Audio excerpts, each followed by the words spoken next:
장학과세법 13주차 강의 세 번째 시간입니다. 감가상각비 보겠습니다. 우리가 지금 이 송금 중에서 이제 접대비, 그다음에 기부금, 감가상각비 이 세 가지가 어떻게 보면 이제 가장 중요한 송금 항목이라고 할 수가 있어요. 그래서 우리가 지금 접대비하고 기부금에 대해서 끝마쳤고요. 이제 감가상각비 한번 보죠. 이제 이 감가상각비라는 거는 이제 우리가 이제 자산은 언젠가는 이제 비용으로 떨어진다 그랬잖아요. 그런데 이제 여기 이제 상각자산이 있고 비상각자산이 있어요. 그러니까 상각자산이라는 거는 이제 어떤 시간의 흐름에 따라서 그 자산의 어떤 경제적 가치가 이렇게 떨어지는 이런 자산인 경우에는 그 어떤 자산의 경제적 가치 감모분을 비용으로 이렇게 매년 계상을 해서 떨어내는 거죠. 이게 이제 그 감가상각비고요. 그러니까 상각자산에 대한 어떤 경제적 가치 감모분을 이제 비용으로 계산을 하는 거죠. 토지 같은 비상각자산 같은 경우에는 뭐 감가상각이 이루어지지 않고 나중에 처분 당시에 이제 송금으로 처리가 되죠. 우리가 이제 이런 감가상각자산 같은 경우에 이렇게 감가상각비로 매년 비용으로 계상을 해서 떨어내지를 않고, 만약에 이런 감가상각자산 구입 초기에 비용으로 계산을 한다든지, 또는 나중에 처분할 당시에 비상각자산처럼 비용으로 계산하게 되면 비용이 과다 계상되죠. 그죠?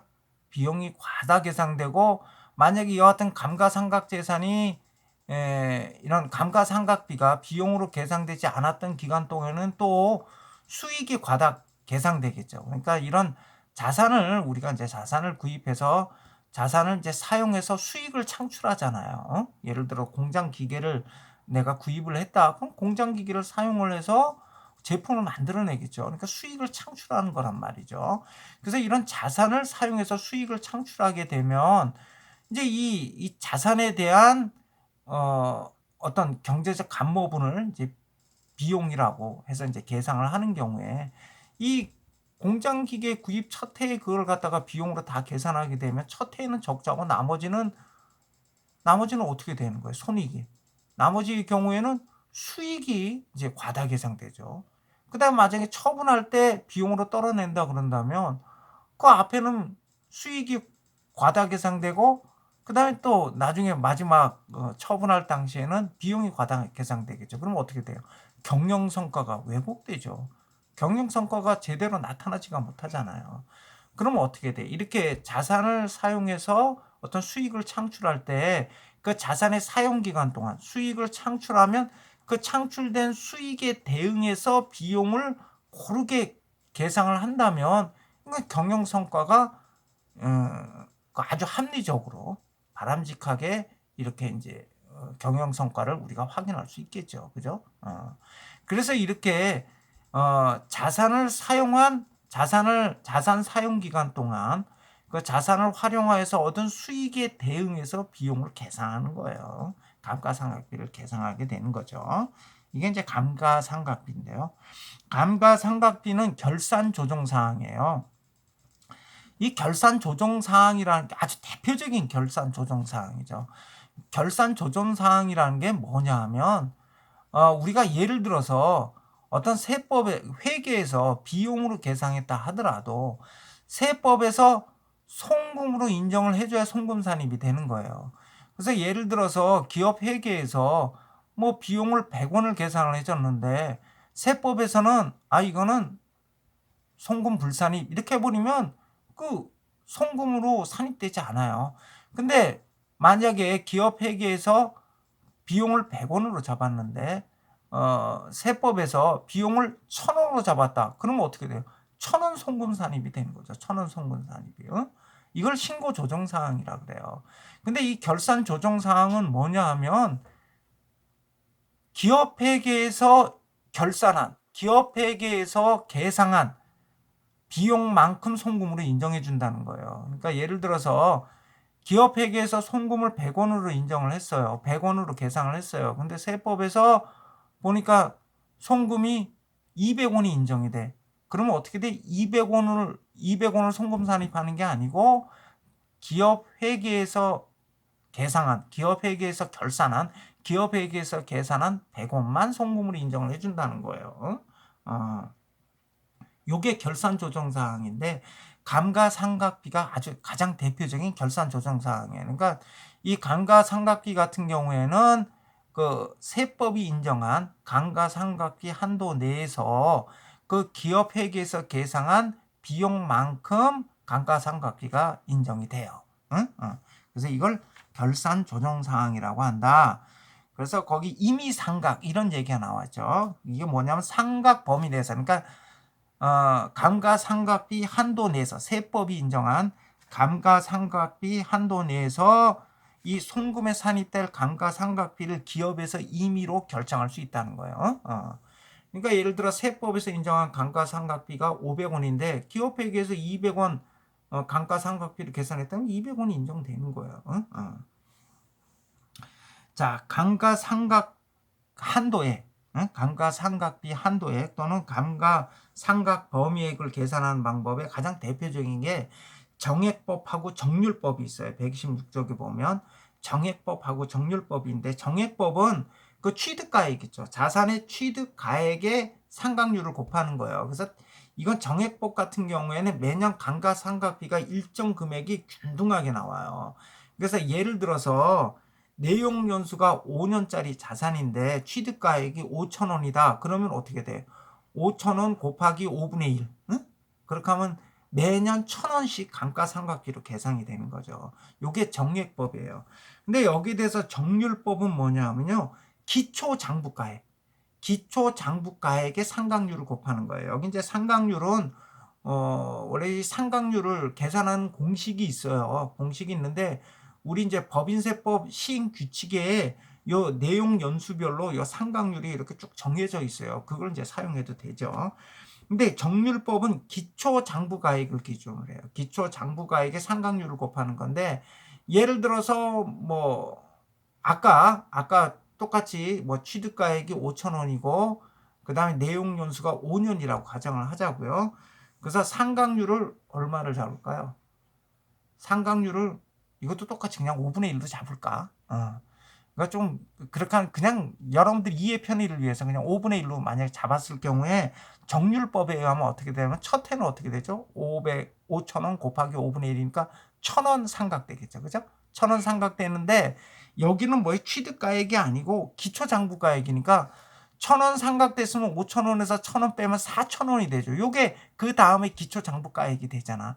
그럼 4,000원 곱하기 다시 5분의 1이야. 그럼 그 다음엔 얼마예요? 800원 상각되겠죠. 그렇죠? 그러니까 첫 해에는 1,000원 상각되고 상각비 감가상각비가 첫 해 감가상각비는 1,000원. 그 다음에 감가상각비는 800원이 되죠. 그러면 4,000원에서 또 800원 빼면 3,200원이잖아. 3,200원을 5분의 1로 나누면 6, 5, 30, 650원이네. 그러니까 그 다음에는 650원이에요. 감가상각비가. 그러니까 감가상각비가 어떻게 돼요? 첫 해에는 1,000원, 그 다음에 800원, 650원. 이렇게 연수가 경과함에 따라서 감가상각비가 계속 체감되죠. 이 어떻게 보면 이 감가상각비, 우리가 어떤 자산을 구입했을 때 자산의 어떤 경제적 가치가 감소하는 모습은 사실은 정액법은 굉장히 너무 의대적이고요. 정률법이 어떻게 보면 맞아요. 여러분들도 어떤 물건을 이렇게 구입을 하게 되면 구입한 첫 해에 제일 많이 깎이죠. 그렇잖아요. 가격이 툭 떨어지잖아. 어떤 뭐 물건 같은 거에서 포장만 딱 뜯어가지고 그냥 잠시 보관만 하면 바로 중고 가격 툭 떨어지잖아요. 근데 그 다음에 어떻게 돼요? 그 다음에 천천히 떨어지죠. 그죠? 어떻게 보면 이 정률법이 실제적인 감가상각의 모습을 제일 잘 나타내는 건 정률법이라고 할 수 있어요. 근데 뭐 이런 거 말고도 감가상각비 한도액, 감가상각비 계산하는 방식은 여러 가지인데 그중에 가장 대표적인 게 정액법, 정률법이에요.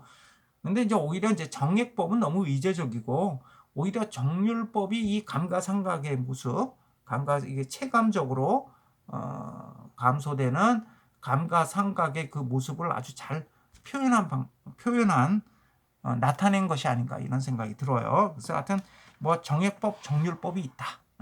요 정도 알아두시면 될 것 같아요. 그 다음에 인건비, 대표적인 이거 송금 항목이죠. 그래 차입금이자 내가 돈을 빌리고 이자를 납부했다. 이런 경우 당연히 송금이 되겠죠. 그리고 법에 따른 자산의 평가손실. 원래 자산의 평가손실은 송금 아니야. 근데 법에 따른 자산의 평가손실은 요거는 송금이 되죠. 그 다음에 거기 벌금과 공과금 돼 있는데요. 요거 세금과 공과금으로 나눠주세요. 세금과 공과금. 자, 이 세금과 공과금 앞에 벌금자 빼버리고요. 세금과 공과금이라고 해주세요. 세금과 공과금도 원칙적으로 송금 산입이에요. 송금으로 인정이 된다. 물론 예외적으로 송금 불산입되는 경우가 있어요. 그건 우리가 조금 이따가 살펴보고요. 그 다음에 이제 나머지 뭐 쭉 이렇게 나와 있는 대표적인 송금 항목들 한번 쭉 읽어보세요. 다음 이제 송금 불산입 항목 한번 살펴보죠. 송금에 산입되지 않는 항목인데 자산의 평가 차손. 아까 자산의 평가 차익 입금으로 산입 안 된다 그랬죠. 근데 다만 예외가 뭐예요? 법률에 따른 자산의 평가 차익은 입금 산입된다 그랬어요. 자산의 평가 차손도 마찬가지예요. 자산의 평가 차손도 원칙적으로 송금에 산입되지 않아요. 그런데 예외적으로 왜냐하면 세법은 온가법이라고 그랬죠. 근데 예외적으로 자산의 평가 차손 중에 이런 경우에는 송금에 산입될 수 있어요. 어떤 경우냐 하면 재고 자산인데 파손 부패됐어요. 창고에 보관됐는데 무슨 하여튼 뭐 화재가 발생했다든지 천재지변이 일어나가지고 파손 부패됐어. 이런 경우에는 송금 인정해줘야겠죠, 그죠? 그다음 주식 같은 경우에도 피투자 회사가 부도 파산됐어요. 자, 이런 경우에 송금 인정해줘야겠죠. 그다음에 고정자산 같은 경우 예를 들어 천재지변, 화재, 수용 또는 채굴 예정량의 체진으로 폐광 뭐 이런 어떤 천재지변이라든지 화재 등으로 인한 경우 이런 경우에는 송금에 산입이 돼요. 이런 경우에는. 근데 이런 경우가 아니고 단순한 시가락은 그거는 송금에 산입되지 않는다. 다음에 인건비 한번 보시죠. 인건비는 이건 당연히 대표적인 송금 항목이죠. 인건비는 대표적인 송금 항목인데 이제 예외적으로 이런 경우에는 송금에 산입되지 않는다. 그러니까 여기서 인건비 같은 경우 어떤 경우 송금 산입되지 않는지 이런 걸 오히려 여러분들이 공부를 해야 돼요. 그런데 인건비 중에 인건비인데 송금에 산입되지 않는 경우가 어떤 경우인지 한번 보죠. 첫 번째 128쪽이에요. 참 맞아. 참. 내가 아까 두 번째 강의 끝나고 난 다음에 좀 요걸 바로 설명한다니 깜빡했어요. 저 인건비 살펴보기 전에 125쪽 한번 펼쳐보세요. 125쪽에 보면 거기 기부금 한도 중에 세무조정 파트에 보면 여기 미달된 경우 전기에 그 기부금 한도 초과를 해서 송금 불산이 됐던 금액을 갖다가 2월 받아서 송금 산입할 수 있다는 부분 있잖아요. 거기 보면 법정 지정 5년 전 되어 있는데 이게 법이 개정이 됐어요. 10년이에요. 그러니까 법정 지정 기부금의 경우에는 10년간 2월 돼서 송금 산입될 수가 있어요. 10년 동안. 이건 이제 기부 문화를 좀 장려하려고 10년. 그러니까 여기 법정 지정 5년 전이 아니라 10년 전, 10년 동안. 그러니까 10년 전까지 거슬러서 내가 지금 기부금 그러니까 10년 전 것까지 해서 기부금 한도 초과돼서 송금에 산입 못한 부분이 있었으면 지금 기부금 한도가 남아 있어요. 이런 경우 그걸 가지고 기부금 송금 산입을 할 수 있다는 거예요. 그래서 기간이 늘어났어요. 5년이 아니라 10년으로. 요거 수정해 주세요. 예. 갑자기 생각이 나서 뒤로 넘어가세요. 자, 128쪽으로 다시 돌아와 보세요. 128쪽으로 다시 돌아와 보세요. 자, 인건비는 아주 대표적인 송금 항목인데 예외적으로 이 경우에는 송금 불산입이에요. 어떤 경우냐 하면 비상근 임원의 인건비 중 부당행위 계산 부인에 해당되는 금액. 그러니까 비상금 임원에 대해서 지나치게 과다한 인건비를 지급했어요. 자, 이런 경우 이거는 송금에 산입되지 않는다. 그 다음에 지배주주 및 그와 특수관계에 있는 임직원에게 과다 지급한 인건비 이것도 송금에 산입하지 않는다. 과다 지급한 거여야 돼요. 그러니까 법인이 지배주주인 임원에게 정당한 사유 없이 동일 직급에 있는 다른 임원에게 지급하는 금액을 초과해서 어떤 지급한 금액은 보수라는 명목으로 지급했다 하더라도 송금에 산입되지 않는다. 노무 출자 사원, 노무를 출자한 사원에 대해서 지급한 인건비도 이거는 송금에 산입하지 않는다. 다음에 임원에게 상여금을 지급했는데 이 상여금 한도가 있어요. 임원 상여금 한도가 있는데 직원 상여금 한도는 없어요. 직원한테는 상여금 지급할 때 아무런 한도가 없어요. 이건 임원에 대해서만. 자, 임원 상여금 한도가 정해져 있는데 이 한도를 초과한 금액 송금 산입되지 않는다. 그래서 임원 상여금 급여 규정, 임원 상여금 지급 규정이 있는 경우에는 그 지급 규정 내에서만 송금으로 인정된다. 근데 이때 임원 상여금 지급 규정은요, 정관, 주주총회, 사원총회, 이사회 결의 등으로 정한 경우에요. 이사회 결의 등으로 정해야 돼. 이런 지급 규정이 있으면 그 지급 규정 범위 내에서 지급한 금액만 송금 산입되고 그 금액을 넘어서면 송금 불산입니다. 만약에 정관, 주주총회, 사원총회, 이사회 결의 등으로 정한 임원 상여금 지급 규정이 없다. 이런 경우에는 이건 설령 임원에게 상여금으로 지급했다 하더라도 전액 송금 불산이에요. 전액 송금 불산이에요. 그러니까 임원들에게 이 과다한 상여금 지급하지 못하도록 하는 거예요. 그러니까 임원에게 지급한 상여금을 송금 산입받으려면 어떻게 해야 돼요?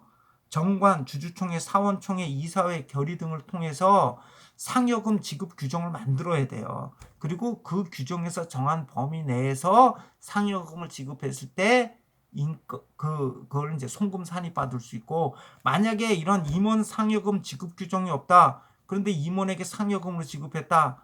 지급을 못한다는 게 아니라 지급했다. 그건 송금으로 인정받지 못한다. 송금으로 인정받지 못한다.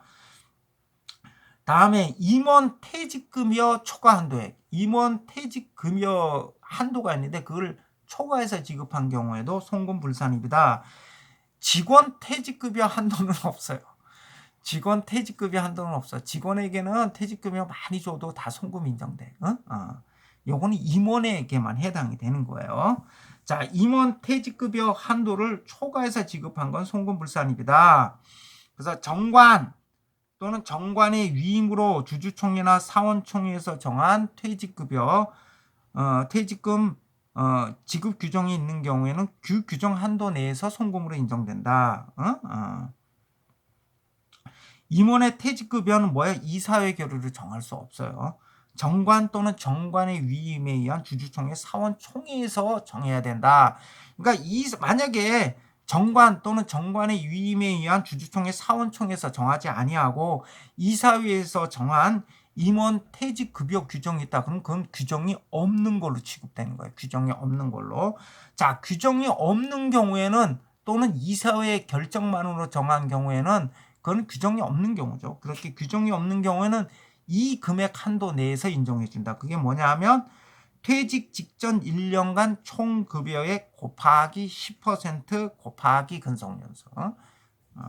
그러니까 퇴직 직전 1년간 총 급여액의 10%면 그것도 많이 인정해 주는 거지. 12분의 1이 아니라 10분의 1만 10분의 1이면 많이 인정해 주는 거지. 10% 곱하기 근속연수.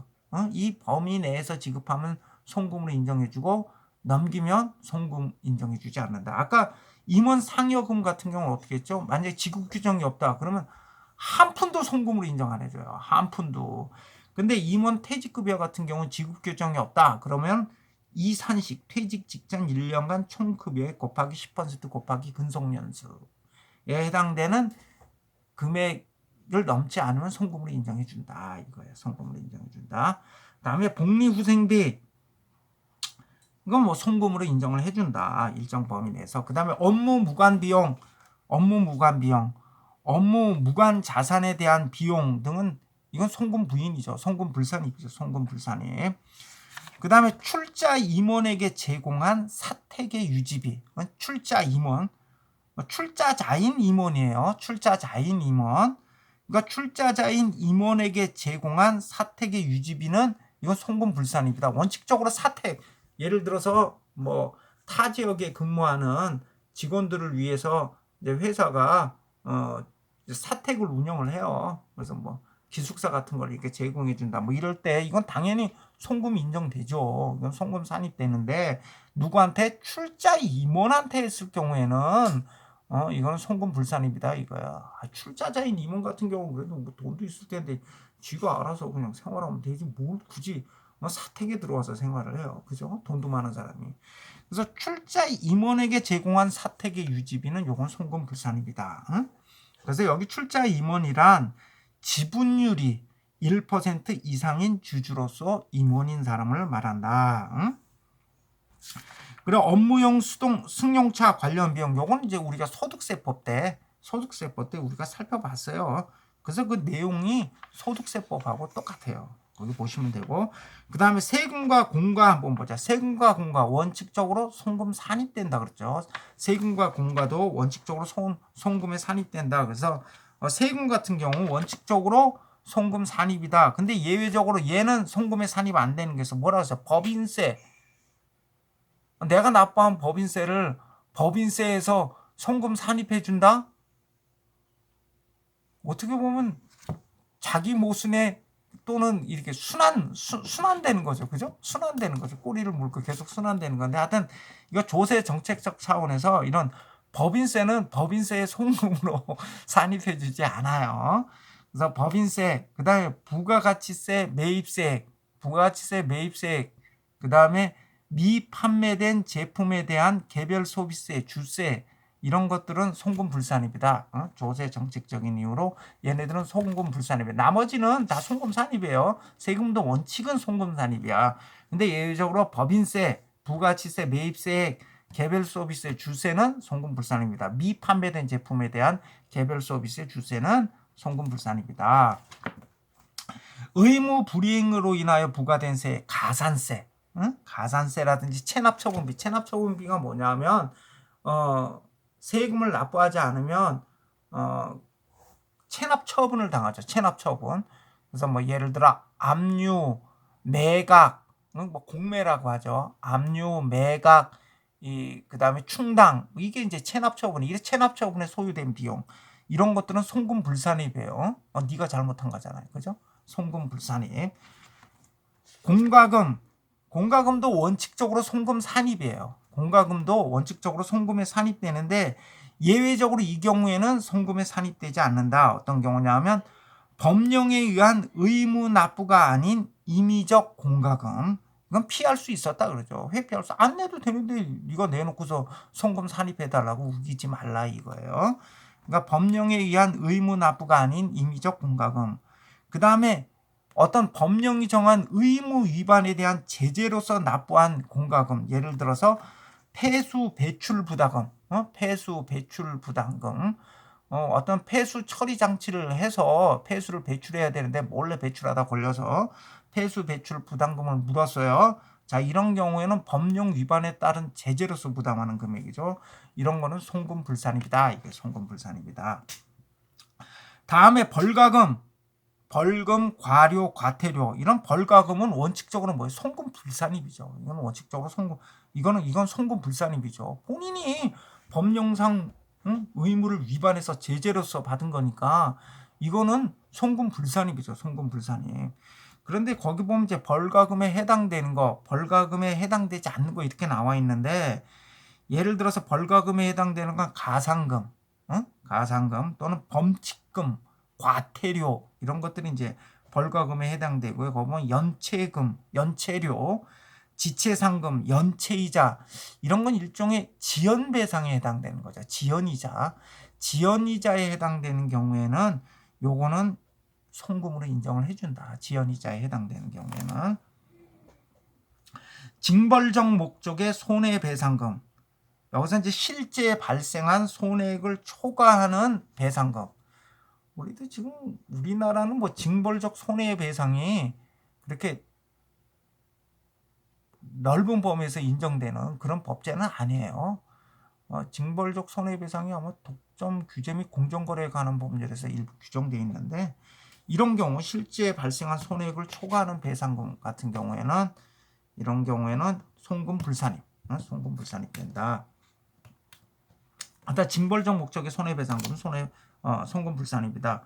자, 지급이자, 이자로서 지급한 거. 이거 당연히 송금산입이죠. 이건 뭐 당연히 송금산입인데 예외적으로 이 경우에는 송금에 산입되지 않아. 어떤 경우냐면 채권자 불분명 사채이자, 채권자 불분명 사채이자, 그 다음에 비실명 채권의 이자, 응?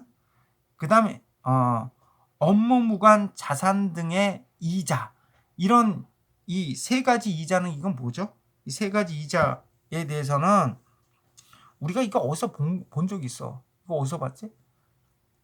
소득처분에서 기타 사회 유출, 무조건 기타 사회 유출 될 때 그때 채권자 불분명 사채이자, 그 다음에 비실명 채권 증권의 이자, 그 다음에 업무무관 자산 등의 이자가 우리가 거기서 살펴봤었어. 그래서 업무무관 자산 등의 이자는 기타 사회 유출로 소득 처분을 한다 그랬지. 그 다음에 채권자 불분명 사채이자하고 비실명 채권 증권의 이자에 있어서는 뭐예요? 원천 징수한 경우 그 원천 징수 세액을 기타 사회 유출로 처리한다 그랬지. 응? 우리 앞에서 배웠어. 소득 처분에 다시 한번 가보셔. 그럼 거기 있어. 근데 이때 채권자 불분명 사채 이자하고 비실명 채권 증권의 이자는 원칙적으로 대표자 상여예요. 대표자 상여로 소득 처분을 해. 응? 이거는 뭐 소득의 귀속이 불분명한 경우로 봐서 이건 대표자 상여로 소득 처분을 하는데 원천 징수한 경우, 원천 징수한 경우에는 기타 사회 유출로 한다는 거지. 기타 사회 유출로. 건설 자금이자, 이 건설 자금이자는 자산으로 들어가기 때문에 여기서 이제 송금으로 처리하지는 않는다 이거. 자산으로 들어가서 이건 뭐야? 나중에 감가상각 되는 거지. 이건 자산으로 들어가서 감가상각, 이제 감가상각. 그러니까 바로 이제 송금으로 들어가는 게 아니라 건설 자금 이자는 자산으로 들어가서 자산은 뭐야? 상각자산 같은 감가상각 되잖아. 그러니까 감가상각의 대상이 되는 거고 여기서는 이제 지급이자에 포함되지는 않는다 이 얘기예요. 그래서 건설 자금 이자는 나머지하고는 좀 경우가 좀 달라요. 자, 이렇게 해서 입금과 송금에 대해서 다 살펴봤어요. 그래서 지금 이제 우리가 이번 주차에 이 법인세포를 끝내야 되는데 나머지 부분은 간단하게 의 정도만 살펴보고 넘어갈게요. 자, 부당행위 계산 한번 보죠. 부당행위 계산은 우리가 그 소득세법에서 살펴본 거하고 기본 이론은 똑같아요. 법인이, 자, 의 한번 보시죠. 법인이 특수관계인과의 거래를 통해서 조세의 부담을 부당하게 감소시키는 행위를 한 경우에 그 거래를 부인하고 정상적으로 거래한 경우로 가정해서 이제 소득 금액을 산정하는 거예요. 이게 부당한 행위 계산을 부인한다 이거예요.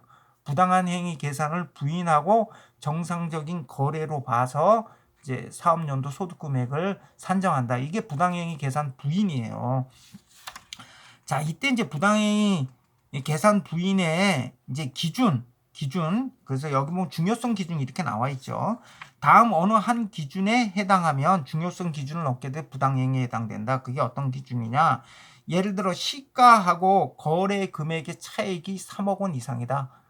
예를 들어서 시가가 10억 원짜리인데 5억 원에 거래했다. 그건 3억 원 넘어가잖아. 이건 부당한 행위다. 이렇게 본다는 거예요. 이게 금액 기준이고, 그 다음에 비율 기준.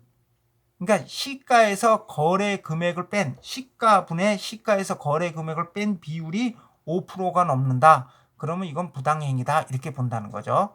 그러니까 예를 들어 시가가 10억인데 5억 원에 거래했어요.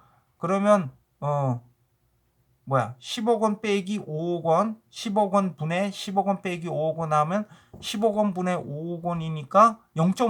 어떻게 되는 거죠? 그거는 50%네. 그건 엄청나게 높네. 엄청나게 높아. 그거 당연히 부당행위겠네, 그거는.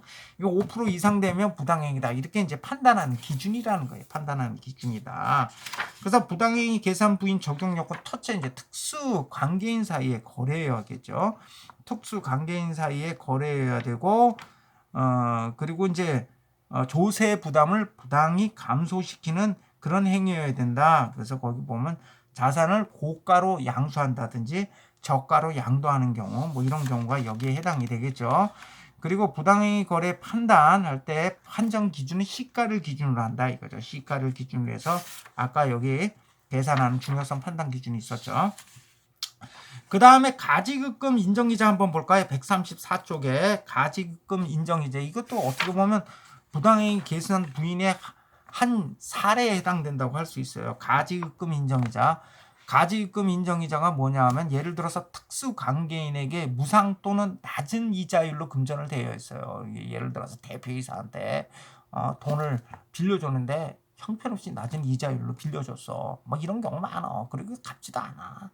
근데 하여튼 특수관계인에게 무상 또는 낮은 이자율로 금전을 대여한 경우에는 적정한 이자율에 의한 이자와 약정 이자의 차액을 이자 수익으로 인정한다. 이자 수익으로 인정한다. 이게 가지급 인정이자야. 가지급 인정이자인데, 자, 이 경우에는 이제 가지급 인정이자가 여기에 들어오는 경우에는 이제 법인에 해당이 되겠죠. 법인. 법인이 이제 여기에 해당이 될 거예요. 그러니까 특수관계인은. 그리고 이제 이때 보면 적정 이자율을 계산하는 방법이 가중 평균 차입 이자율, 당좌 대출 이자율 기준으로 해서 이렇게 계산하는 그런 방법이 있어요. 자, 136쪽에 과세 표준과 세액의 계산 한번 보죠. 자, 과세 표준의 계산 구조 한번 봐요.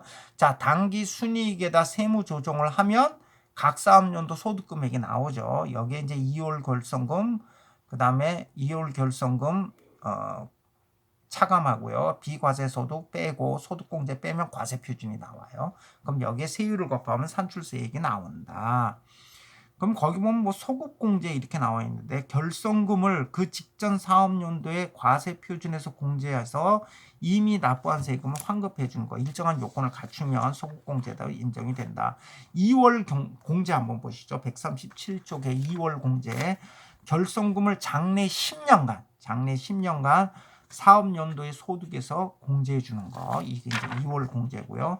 비과세 소득 한번 볼까요? 여기 비과세 소득을 공제한다고 했는데 비과세 소득은 여기 보면 이제 공익신탁 재산에서 발생하는 소득, 조세특례제한법상 비과세 소득 등이 있다. 소득 공제하는 거, 유동 전문화 회사 등에 대한 소득 공제, 고용유지 중소기업에 대한 소득 공제 등이 있네요. 그다음에 산출세액의 계산 한번 보죠. 자, 이렇게 해서 산정한 과세 표준의 세율을 곱해서 산출세액을 계산을 하는데 여기에 이제 세액 감면, 세액 공제를 하고 가산세를 더하고 그 다음에 뭐 감면분 추가 납부세액 하면 총 부담세액이 나오고 여기에 기납부세액 예를 들어서 뭐 중간 예납한 세액이 있다 그러면 그런 기납부세액을 빼면 실제로 납부하게 되는 차가감 납부세액을 이제 차가감 납부세액이 산출이 되는 거죠. 세율은 우리가 이제 법인세법 공부할 때 그 맨 앞쪽에 사업자가 납부해야 할 세금 공부할 때 그때 세율 기본적인 내용 우리가 살펴봤었죠. 예, 그다음에 저 최저한세 141쪽 최저한세 이것도 소득세법에서 살펴본 거하고 기본 내용은 똑같아요. 그러니까 아무리 세액 감면 공제를 많이 받더라도 최소한 납부해야 할 세액이 있다. 그래서 감면 후 세액이 250이고 최저한세가 300인 경우에는 이때 50은 감면을 배제한다. 이게 최저한세다. 자, 신고한 납부 한번 볼까요? 신고한 납부. 자, 신고한 납부 한번 보죠. 자, 각 사업연도 종료일이 속하는 달의 말일부터 3개월 이내에 법인세의 과세 표준과 세액을 신고해야 된다. 우리 12월 말 결산 법인인 경우에는 사업연도 종료일이 12월 31일이고요. 1회부터 3개월이니까 3월 31일까지. 그래서 법인세는 12월 말 결산 법인이 거의 뭐 압도적으로 많죠. 그러니까 이런 12월 말 결산 법인 같은 건 3월 31일까지 법인세 신고를 해야 된다. 각 사업연도 소득 금액이 없는 사람도 신고 의무는 있다. 납부 의무는 없을지라도. 그 다음에 이때 신고할 때 제출 서류가 있어요. 필수적 첨부 서류, 뭐 법인세 과세 표준, 세액 신고서, 재무상태표, 손익계산서, 뭐 이런 필수적 첨부 서류를 첨부해야 된다. 만약 첨부하지 않으면 무신고에 해당돼서 무신고 가산세를 납부할 수 있다. 납부 절차 한번 보죠. 이렇게 과세 표준 신고 기간 내에 신고하면서 이제 납부를 하게 되는데요. 납부할 세액이 1,000만 원을 초과하는 경우에는 분납할 수 있어요. 분납이 가능하다. 그다음에 중간예납 한번 보자. 중간예납도 우리 이제 소득세법에서 살펴봤던 내용하고 내용이 대동소이하다. 그래서 중간예납 한번 보시면 12월 말 결산법인을 기준으로 6월까지의 법인세를 8월 31일까지 납부한다. 그러니까 법인세 같은 경우에는 중간예납을 8월 31일까지 하네요.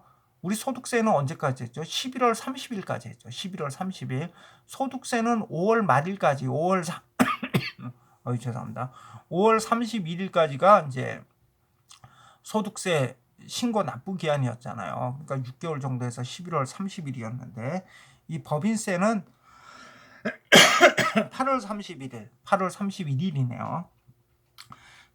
그래서 중간예납, 법인세 중간예납은 12월 말 결산 범위를 기준으로 6월까지의 법인세를 8월 31일까지 납부한다.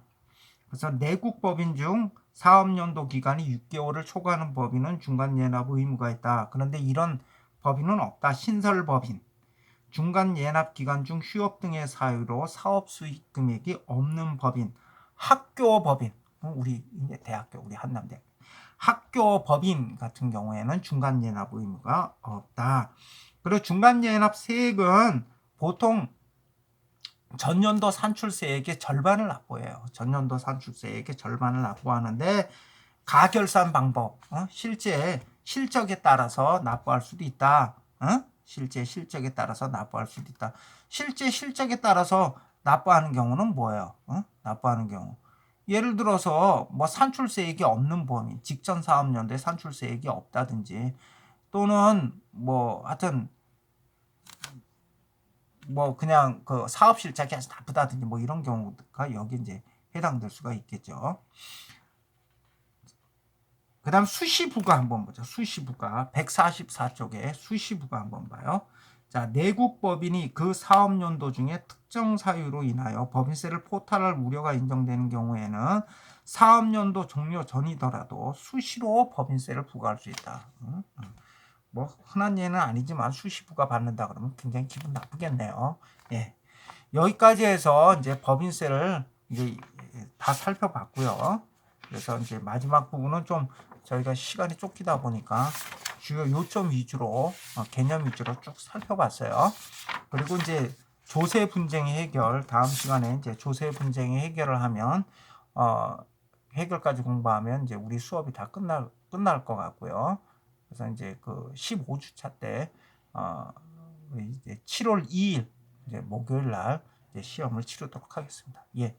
이번 주차 강의는 여기서 마치겠습니다. 예, 수고 많으셨습니다.